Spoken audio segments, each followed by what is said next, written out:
It's time now for State Your Case with George Corda on News Talk 98.7 WOKI. State Your Case is brought to you by Christian Healthcare Ministries. Now, here's your host, George Corda. All right, folks, welcome back to George Corda, State Your Case. George Corda is obviously not on the mic today. This is Jamie Satterfield with the Knoxville News Sentinel. I am filling in for George this week and next week, so I'll be back next week to talk to you. But this hour, I have a couple of guests who are very special to me. If you've been listening to this station and this particular show for a while, or if you read the News Sentinel, and Lord, I hope you do, you know that back in 2008, there was a spill at TVA's Kingston power plant of coal ash. What you don't know about coal ash is that it is full of toxic metals and chemicals. Arsenic, radium, thallium, mercury, lead, just keep going. 26, I believe, is the official count of toxins and metals in this stuff. So when the spill happened, TVA did what it does, and that is they called up union halls and they said, send us workers, send us help now. And so mostly men. There are some female workers as well, but if you catch me saying men, it's because the majority are. But they left this is around Christmas. They left their families, left their Christmas dinner on the table, and went out, hopped on dozers and every kind of heavy piece of equipment you can think of to keep this stuff first from killing people in Roane County, from taking out their homes and their cars, and it took out roads. It was a mess. 300 acres, 7.3 million tons of toxic coal ash. And you know, these fellas, they didn't ask questions. They said, what do you need us to do? They thought they might find bodies in this stuff, and so they went straight into working. No training, weren't told a thing about coal ash. Now, once things settled down a little bit, they got this coal ash contained, then the real work began. And these workers worked in, and when I say they worked in coal ash, it was under their feet. They breathed it in. They walked in it and through it. They would be covered from head to toe in this stuff, and they're breathing it in. No protective gear, no Tyvek suits, no mask, no respirators, nothing. And they were told over and over and over again that coal ash was safe. And Jacobs Engineering, the company that TVA put in charge of this cleanup, they admit, this blows my mind, people. They admit that they flat out lied to these workers, told them that they could eat a pound of toxic coal ash a day and be safe. And now lawyers for Jacobs Engineering like to bring that statement up and laugh and say, well, only stupid people would believe that. Surely those workers didn't believe us, as if the workers are dumb. Well, no, they're not dumb. You know what they are? They're trusting. When you show up on your job, I'm guessing that you trust what your boss tells you. And if you're given a job to do and you ask, is this dangerous? Should I have a mask? Should I have something to protect me? And your boss says, you're fine. You are absolutely fine. You would probably believe them unless you had some reason not to. Well, these workers believed. They trusted Jacobs Engineering and they trusted TVA. And what we now know is not only were they lied to about the dangers of coal ash, not only were they exposed to it over a very long period of time, long hours, many days, months, years, and we've since also learned that testing that was designed to see if the workers were being exposed to this stuff, that Jacobs tampered with the testing, that the public was misled by TVA. By the way, TVA told the Roane County community at meeting after meeting after meeting after meeting that this coal ash only had a handful of constituents, the most dangerous of which they said was silica, and yes, it's dangerous. But they never told them about the 20 other chemicals and metals in this stuff. And they told them that not only were they safe, but that the workers were being kept safe. And we now know that that is a flat-out lie. Over 40 workers are now dead. Hundreds, sick and dying. And as of right now, TVA is continuing to back Jacobs Engineering, is continuing to do business with Jacobs Engineering. They are continuing to expose workers to coal ash without protection in both their Kingston and Bull Run plants, and I have pictures to prove it. I'll be reporting on that in the coming weeks. Nothing is being done about this. These folks don't have, many of them do not have health insurance. They are working people that have to keep on working whether they're sick or not. It is outrageous. It is outrageous. Now, having said all that, I'm going to introduce you to some folks who are living this nightmare. I've got with me today Betty Johnson.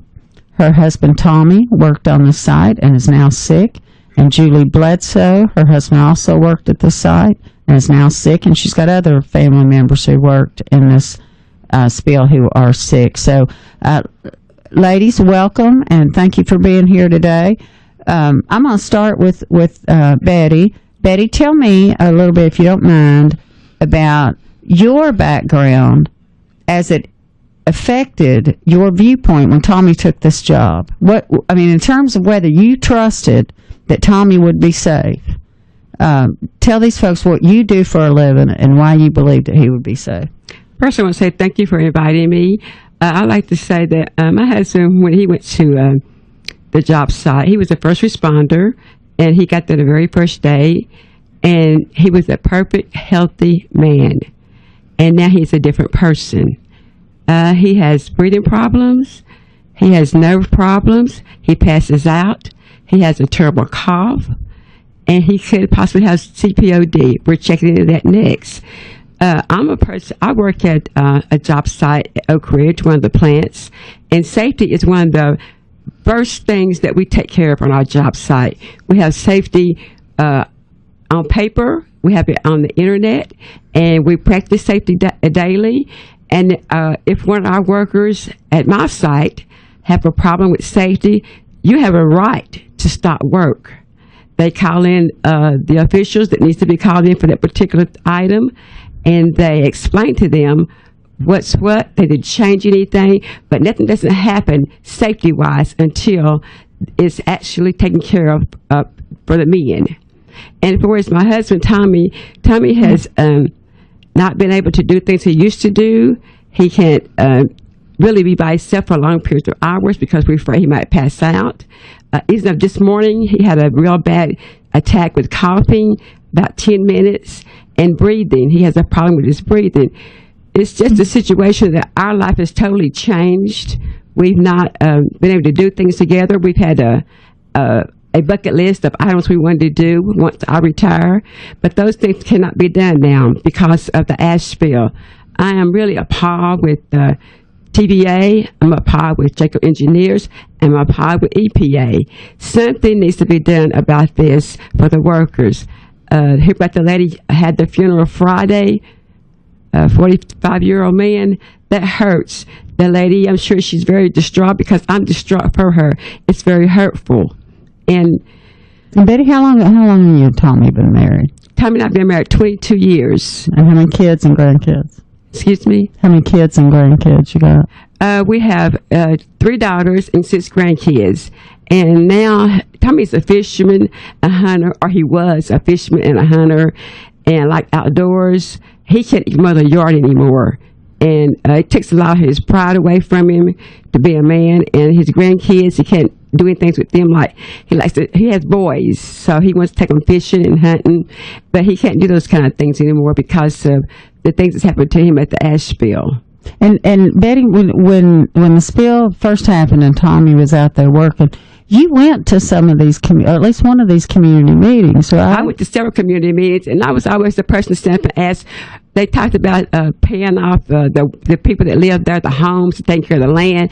And my question was always, what about the workers? And I would have to sit down because they won't talk about the workers. I have a concern about that because I work at Y12. I know about safety. I know about radiation. I know about all those kind of things.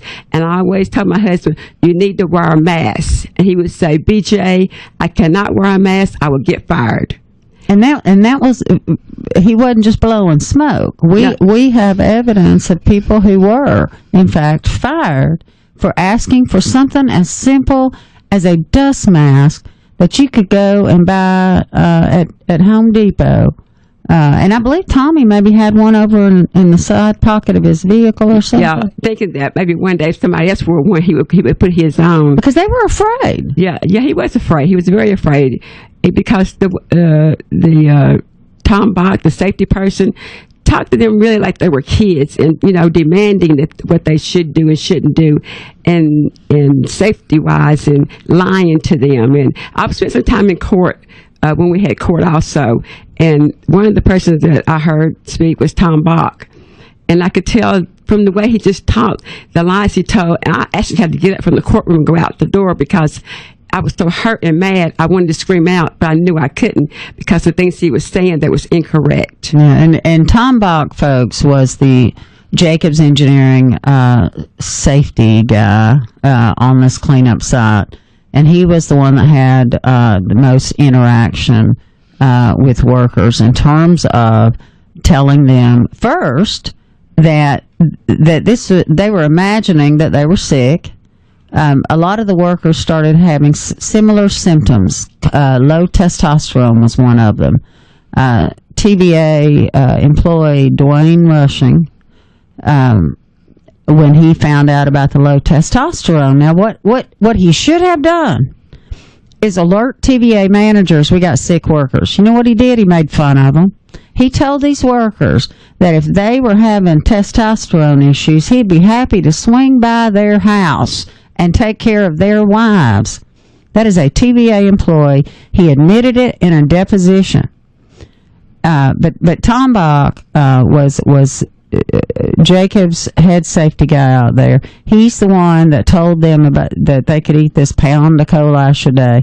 He's the one that threatened layoffs if they demanded protective gear. These workers were bringing in prescriptions from doctors and doing everything they could. Because again, and we're going to talk. We've got a break coming up, and I get all passionate about this. But some people say to me, well, why didn't these workers just quit?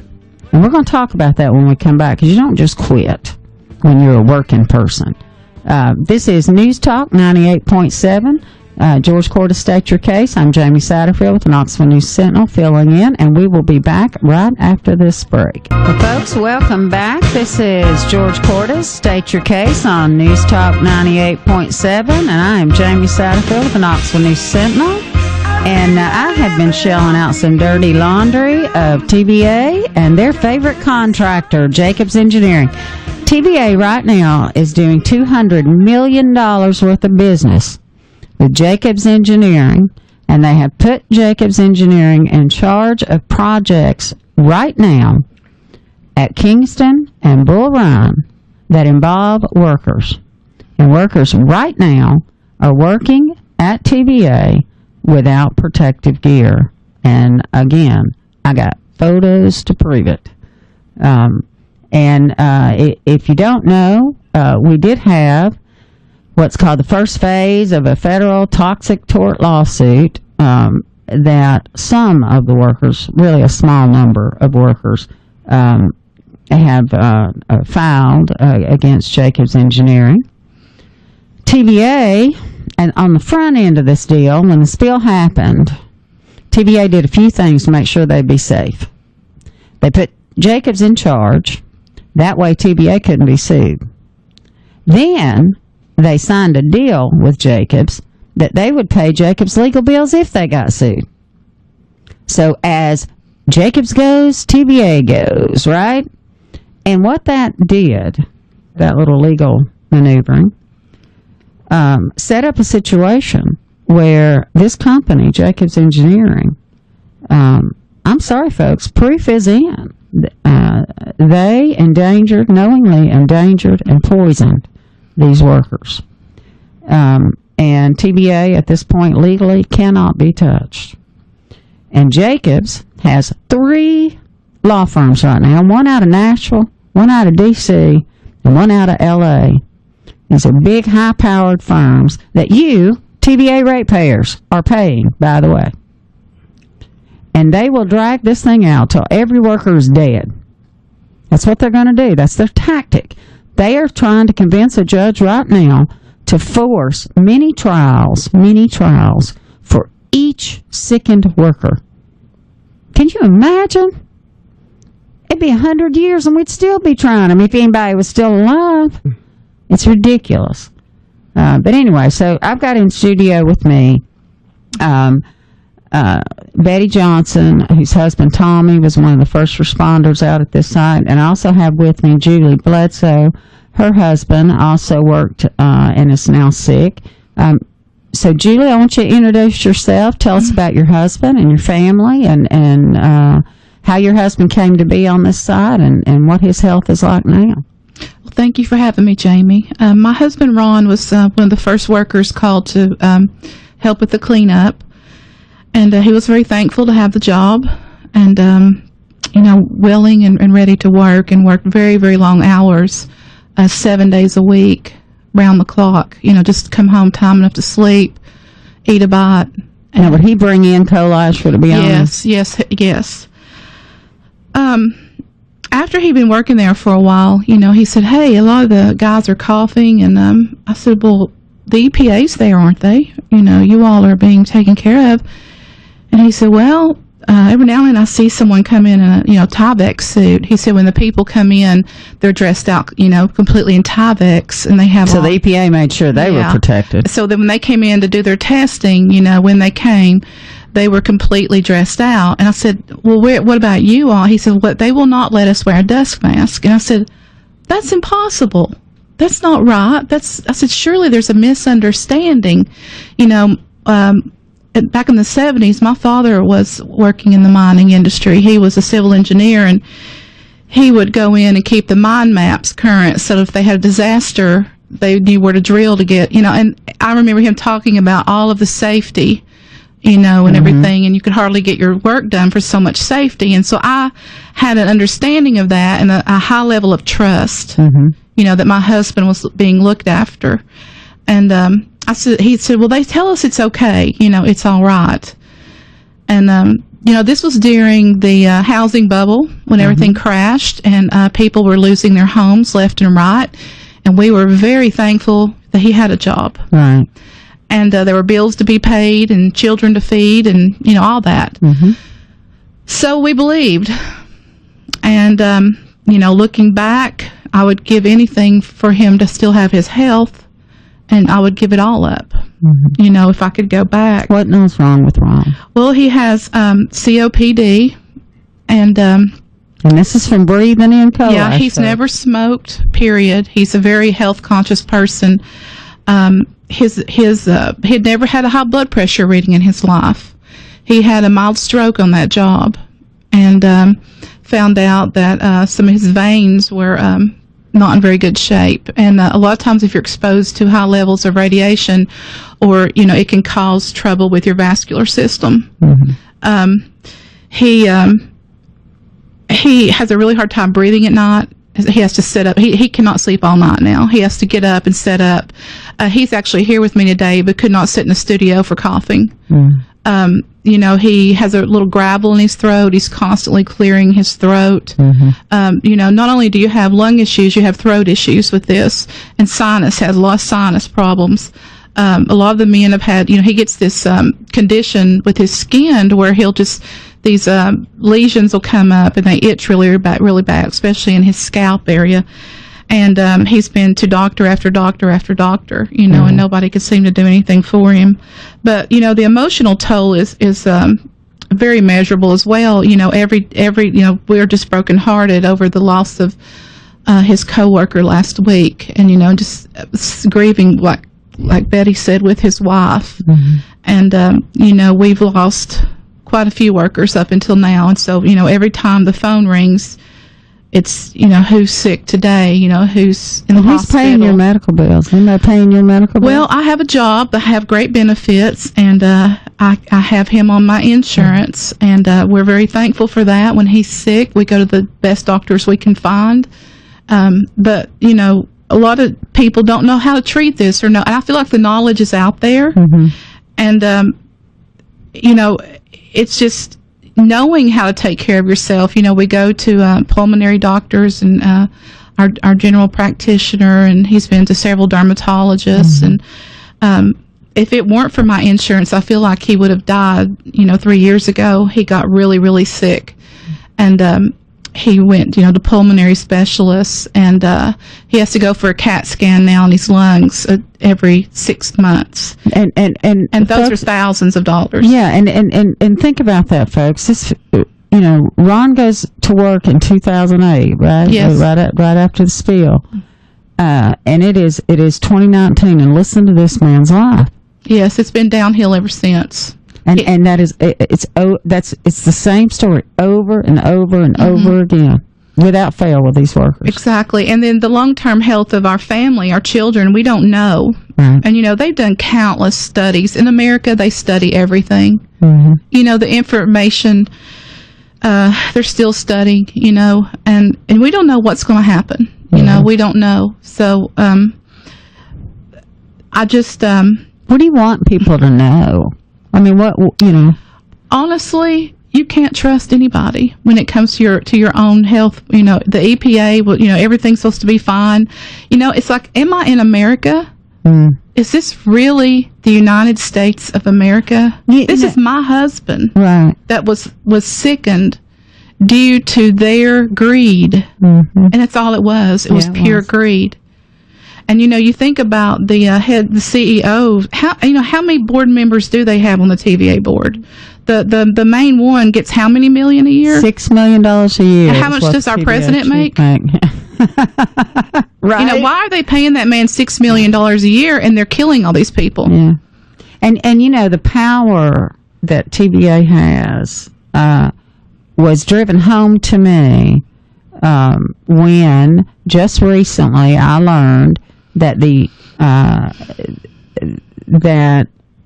founder of Pilot Flying J, Big Jim Haslam, as he's known, made a comment to someone that this person needed to back off TVA. That this wasn't their fault, and that this person just needed to stop pushing, leave TVA alone. Why? Why does Big Jim Haslam care? Right? Right. About protecting TVA. Why? Because coal is energy, and they're in the energy business as well. There you go, folks. You have coal, you have natural gas, and you have petroleum energy. Right. All same bedfellows, and workers are expendable. Yes. Workers are expendable. Yes. Folks, we got to take a break. When we come back, we're going to talk some more to Miss Betty Johnson and Julie Bledsoe, and we're going to talk about this TVA and this coal ash spill and these workers. I am Jamie Satterfield with the Knoxville News Sentinel. We'll be right back. I got you, TVA. I'm coming. Now I'm being silly, folks. I've gotten full of myself. All right, this is Jamie Satterfield with the Knoxville News Sentinel. I am filling in for George Corda on State Your Case, and we're talking about a case that has really become all-consuming to me. I lost my husband to cancer in February of 2014, and I'll tell you, he died at 4 a.m. I was right next to him, and I didn't call it in. Because he died at home. I didn't call it in for 2.5 hours. And I don't know what I did during those 2.5 hours. I don't. 1 minute it's 4 a.m. Next minute I got the phone in my hand and it's 6:30 and I'm calling the police department. Because you have to do that when somebody dies at home. That's how devastating it was for me just to lose him, right? Just to lose him. We've been together since I was 21 years old. But to lose him because of the intentional and neglectful acts of someone else, I can't imagine. And I tell that story only to say why I have such a heart for this case, because I know what the women involved are going to walk and are walking. I know what that feels like. And when Lena Isley stood at that casket Friday night, and she just bawled, and she just bawled, and she just bawled, and there were all these other workers and families there. And I watched the women, I watched the wives, and they're hugging their husbands a little closer. And I watched the husbands, and they are knowing that that's going to be them next. We don't know when, but they know. And I'll tell you, I just don't know what to do with the outrage that I have. This was preventable. And not only was this preventable, but right now, workers are still being endangered. I'm just trying to do everything I can to get the public, to get you engaged. I want you, when you pay your electric bill, to stick a note in it saying, this is outrageous, and these people need testing and treatment for them and their families. Regular doctors, as Julie was talking, Julie Bledsoe here, her husband's sick, and she's talking about all the doctors that he sees, and Betty Johnson's husband, Tommy, and they luckily, they'll tell you, they're some of the lucky ones. They have insurance. But doctors don't really know anything about coal ash either. They don't. So what we need, folks, is some specialists so that testing of all the workers and their families, because they carry this stuff home, so that they can be tested for all of the diseases that we know, that the EPA know, are connected to the constituents of coal ash. They are primarily breathing and blood disorders and skin disorders, and they are common to the constituents of coal ash, and that's one of the things that we need. But instead of providing this to these workers, as TVA promised at a public hearing, if you can show us your damage by coal ash, we will pay the bill. That's what Ann Ray of TVA said to the public in a church. A Baptist church. This woman made that claim, and TVA now says they will not honor it, that she didn't say what she said. I got the cold transcript. So, yes, I'm outraged. But anyway, I want you to hear not so much from me, but from these ladies. And Betty, I want to ask you, when you hear of someone dying, when you heard about Billy Isley and his wife, how does that impact you? It was very heartbreaking for me because, we're steady wondering, are we going to be next? Is it going to be me at the casket looking down on my husband? I worry because I still work and Tommy's at home by himself. I'm constantly calling every hour or so just to say, are you okay? Or are you feeling good? And it's just, it was very heartbreaking to know that your husband's going through this and there's nothing that I can do about it, but just be there for him and pray for him. And it's appalling to know that a company like TVA/Jacobs would do my husband and all the others first responders the way they have done them. It's very hurtful. And then you think about them coming home to us, bringing all the ash home. It's in his truck. It's on his shoes. It's on his clothes. I'm having to wash his clothes. So I wash his clothes by themselves. Then I take bleach and run bleach through my wash machine to try to get the ash spill out. But just a few years ago, I could smell the ash on my husband. he can wash off his body. It's just recently that smell is dying down. It's just an awful, dry, musty smell. And it's in his skin. He has these little bumps that come up on his skin all the time. He itches all the time. He gets no rest at night. He's up and down, up and down. Because these chemicals don't come out of the body when they go in. You know? So these workers, when I say they're being poisoned, they literally are being poisoned. That's right. And he has a problem with taste. He doesn't taste, his food tastes different, doesn't taste the same for him. He has a problem with that also. It's just, it's very sad. And for the young lady that lost her husband Friday, my heart goes out to you. And if there's anything that I can do to help you, I will. And you know, that's something about these workers I want to tell you. There's a lady, Angie Shelton, her husband Mike, died while the cleanup was still going on. Again, a healthy young man when he started that work, and then died a very horrific death.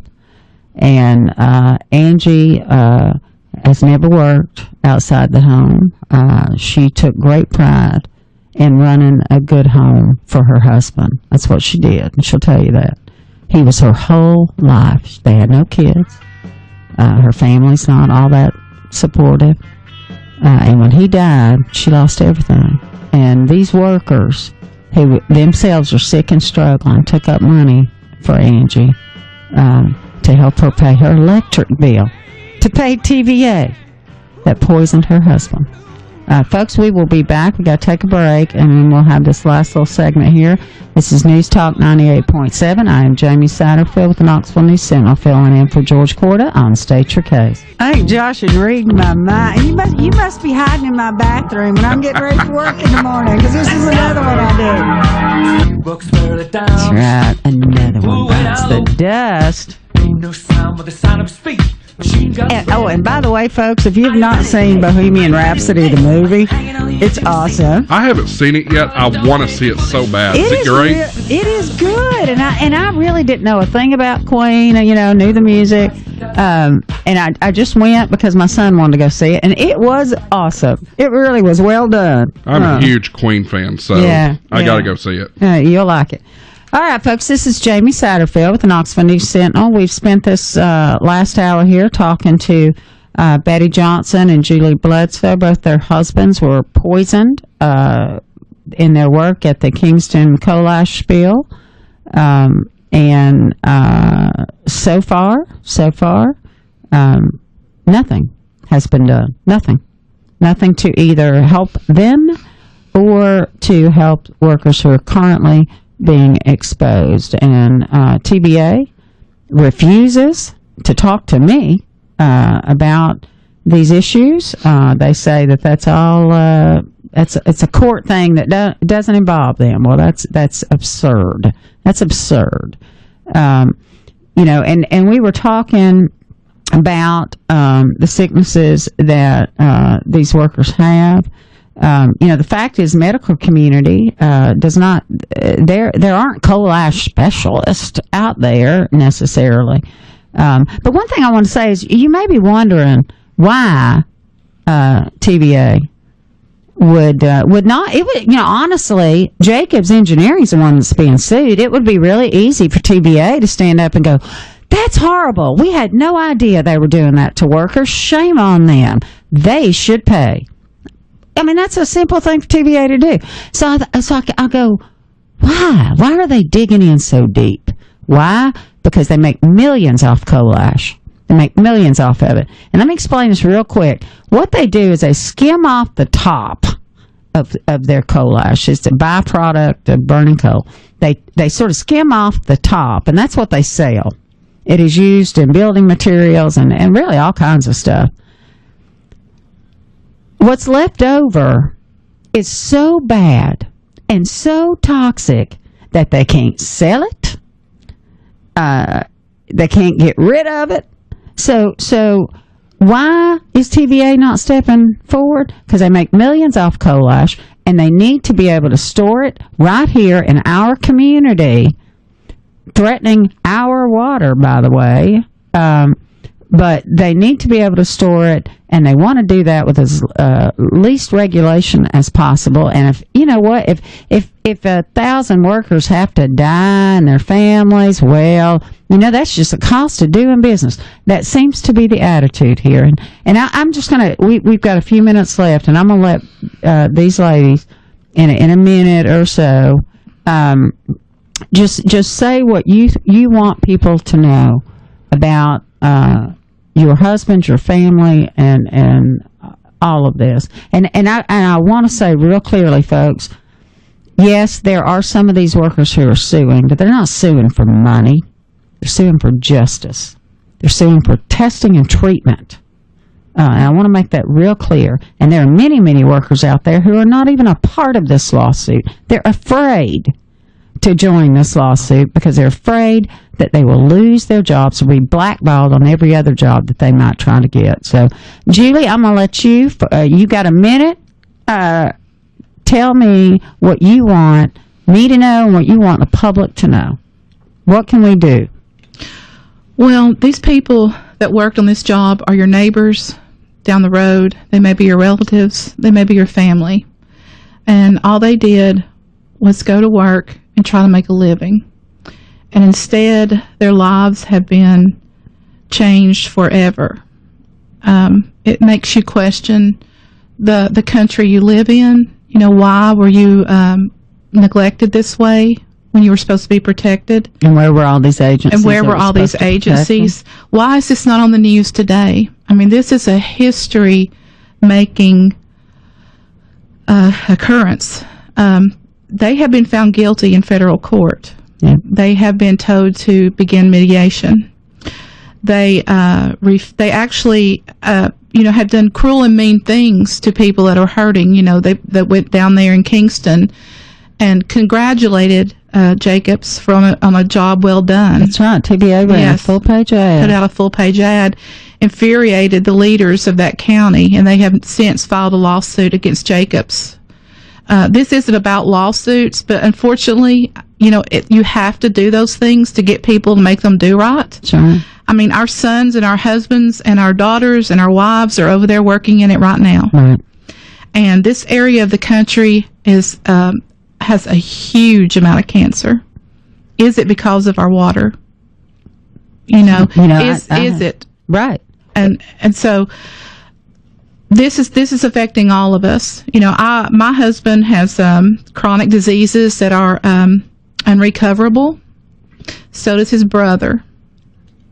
When you say unrecoverable, what you mean is they are going to die. You don't want to say that. I can't really say that. I know you can't say it. I can't say that, but they are unrecoverable. We live with it every single day.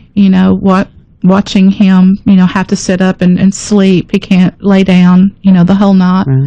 Right. All of the medicines he has to take, and the fear if I lose my job, he won't have coverage anymore, and his life will, so.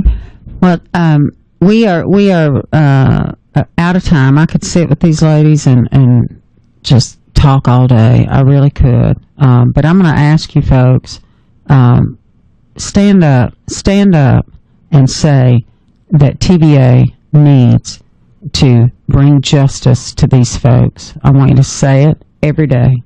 Cut your lights off if you have to. Thanks for joining me. I will be here next week on News Talk 98.7. George Corda, State Your Case. I'm Jamie Satterfield. Thank you so much for tuning in, and I will see you next week.